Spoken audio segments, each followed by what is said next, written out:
One of the themes for me here at the show is really that we're at this tipping point or inflection point with respect to the development of OTT, and where OTT as a distribution mechanism really represents the next phase of where we're going with what we've always considered to be traditional pay TV services. Either in their totality, the linear channels now being offered through OTT services, or individual channels now going off on their own outside of the pay TV bundle, but utilizing OTT as a distribution mechanism to reach consumers directly outside of that context of the pay TV bundle. Television still is mass market, and the vast majority of consumption by individuals, even those of us who watch a lot of OTT content, is still on the big screen, still consuming from whether it's the broadcast networks or the cable networks. So I don't think this is now a period of gutting the ad market within that traditional mass market television opportunity. But where we are now with the advent of more mature or evolved OTT services are these great opportunities to move some ad spend and develop ad technologies that can enhance and optimize those advertising experiences for consumers, for publishers, for advertisers on those OTT platforms.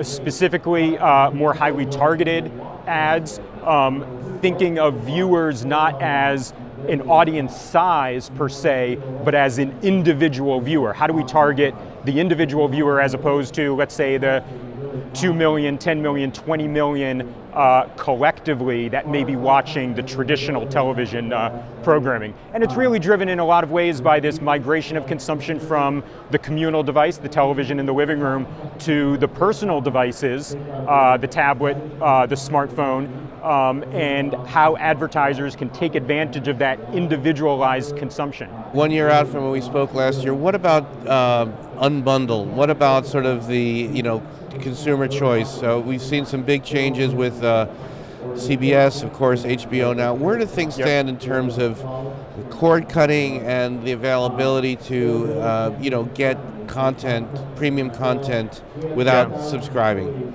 Yeah, it's a great topic, and I think there are two ways I look at it, which you could say are contradictory.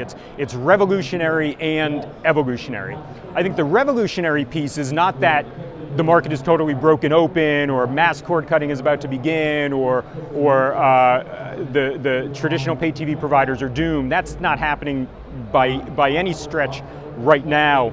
But what is revolutionary is we're seeing the emergence of, whether it's Sling TV or View, or the rumblings we hear out of Verizon, or the rumors about Apple, that consumer choice for more options to access linear programming, perhaps in skinny bundles, perhaps in larger bundles. That's now a reality with HBO Now, and what we've seen from CBS and what we're hearing from other programmers, being able to go outside the bundle for a la carte OTT offerings.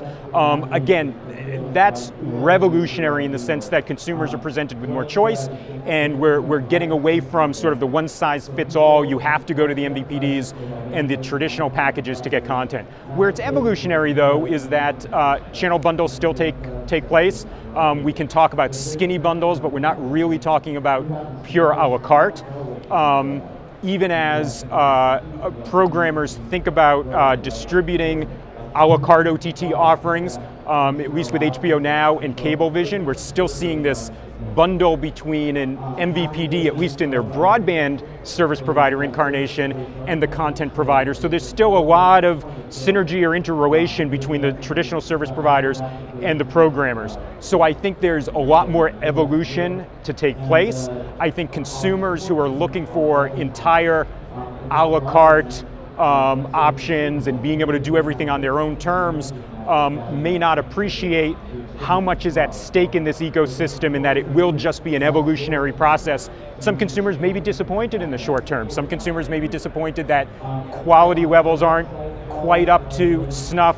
We, of course, heard the news about the Final Four issues on Sling TV, but that's nothing new as these OTT services roll out. I think consumers need to be patient, but be patient in an optimistic way, that things are changing to allow far more choice than we've had, and there's no pulling this all back into the closet anymore.